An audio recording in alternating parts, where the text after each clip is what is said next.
آپ دیکھ رہے ہیں آواز پبلک کے حق میں، پبلک کے سوال، پبلک کے جواب۔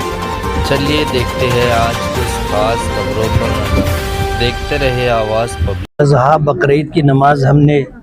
لشکر والی عیدگاہ پر ادا کی ہے۔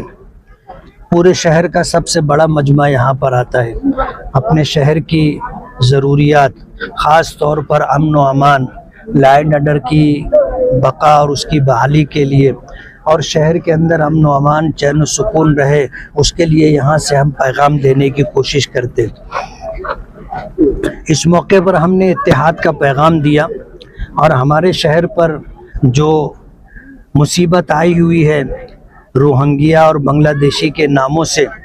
آج جب SIT کی تشکیل ہونے کے بعد مہینوں گزر گئے، ایک بھی بنگلہ دیشی یا روہنگیائی نہیں ملا ہے، لیکن اس کے باوجود اہلیان شہر کو الگ الگ طریقوں سے ہریسمنٹ اور پریشان کیا جا رہا ہے۔ ہم نے اس موقع پر اپنی بات سرکار تک بھی پہنچانے کی کوشش کی ہے کہ آج جب جنم داخلے کے تعلق سے جو بات کی جا رہی ہے، یہ معاملہ صرف مالیگاؤں کا نہیں ہے، پورے مہاراشٹر کا ہے، پورے ملک کا ہے، لیکن سب جگہ چھوڑ کر کے مالیگاؤں کو ٹارگٹ کیا گیا ہے، اور تحصیلدار آفس سے کہ ان کے پاس ان کا اپنا جنم داخلہ ہے، ان کا اپنا جو ہے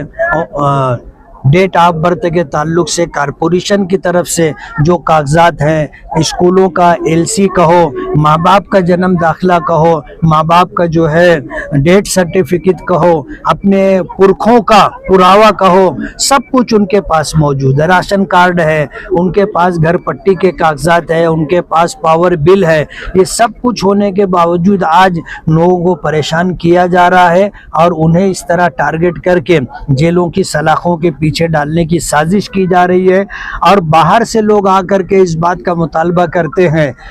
ہم نے اس کے خلاف آواز اٹھائی ہے اور سرکار تک اپنی بات پہنچانے کی کوشش کی ہے۔ ہم سرکار سے یہ ڈیمانڈ کرتے ہیں کہ ہم مالیگاؤں کو جس طرح ٹارگٹ کیا جا رہا ہے، اور جس طرح یہاں کے رہنے والوں کو جنم داخلے کے نام پر ہریسمنٹ کیا جا رہا ہے، یہ سلسلہ بند ہونا چاہیے۔ ہم نے لوگوں سے یہ اپیل کی ہے کہ ہماری کامیابی دھرم کے ماننے میں ہے، دین و شریعت پر عمل کرنے میں ہے۔ ہم لوگ چاہیں گے کہ ہمارا شہر پرسکون رہے، ہمارے شہر میں روزگار لوگوں کو ملے، ہمارے بچوں کو اعلیٰ سے اعلیٰ تعلیم حاصل کرنے کا اچھا ماحول ملے۔ اس بات کے لیے ہم نے لوگوں کو آہوان کیا ہے، ان کو پیغام دیا ہے، گاؤں کے لوگوں کی جان، مال، عزت و آبرو محفوظ رہے۔ یہ مصیبت لائی گئی ہے ایسا آپ نے کہا، اور کوئی کریٹ سمیہ مالیگاؤں آ کر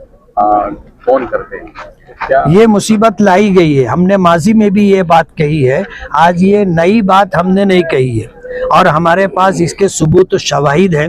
کہ ان کو باقاعدہ مالیگاؤں لایا گیا ہے۔ یہ مالیگاؤں کو ٹارگٹ کرنا چاہتے تھے، ہمارے لوگوں نے جا کر کے ان کو مالیگاؤں لایا ہے، اور کریٹ سمیہ جب آتا ہے تو آنے کے بعد ان کو فون کرتا ہے، اور ہمیں یہ بات معتبر ذرائع سے ملی ہے، اس لیے ہم نے اتنے بڑے مجمع میں یہ بات کہی ہے۔ کیا ہے، یہ قانون کو ہاتھ میں لینے کی بات ہے۔ ظاہر بات ہے، اگر کوئی گائے ذبح کرتا ہے، گائے کی قربانی دیتا ہے، اور مہاراشٹر سرکار نے گو ونش کا قانون بنایا ہے، تو سرکار قانون کے مطابق سزا دے گی۔ اب اگر کوئی بھی آدمی اٹھے گا جو قانون کا رکھوالا نہیں ہے، اور ملک کا ہوم منسٹر نہیں ہے، اور وہ اگر یہ کہے گا کہ گائے کٹے گی تو لوگ کٹیں گے، تو ظاہر بات ہے یہ تو قانون ہاتھ میں لینے والی بات ہے۔ اور اگر اس طرح وہ میدان میں آئیں گے تو ایکشن کا تو ریئیکشن ہوتا ہے، ظاہر بات ہے وہ آئیں گے اور وہ لوگوں کو کاٹیں گے اور وہ محفوظ رہیں گے۔ ایسا تو نہیں کیا تھا کہ قانون کے دائرے میں رہ کر کے ہم اپنی زندگی گزارے، اللیگل کوئی کام نہیں کریں۔ اور ہم نے بقرعید کو ٹارگٹ کر کے یہ بات کہی تھی، تاکہ بقرعید کے موقع پر لوگ قربانی کرنے میں، گائے ہے اور گائے کی نسل کے جانوروں کی قربانی نہ کریں، بھینس ہے، بھینسا ہے، بکرے کی قربانی کریں۔ ہماری شریعت میں ایسا نہیں ہے کہ آپ گائے کاٹو، آپ بچڑا کاٹو، ہماری شریعت میں اس بات کا حکم نہیں ہے، بلکہ ہمارے پیغمبر نے تو یہاں تک کہا ہے کہ گائے کے دودھ میں شفا ہے، گائے کا دودھ پیو، گائے کے گوشت میں بیماری ہے، گائے کا گوشت مت کھاؤ۔ تو ہم کیسے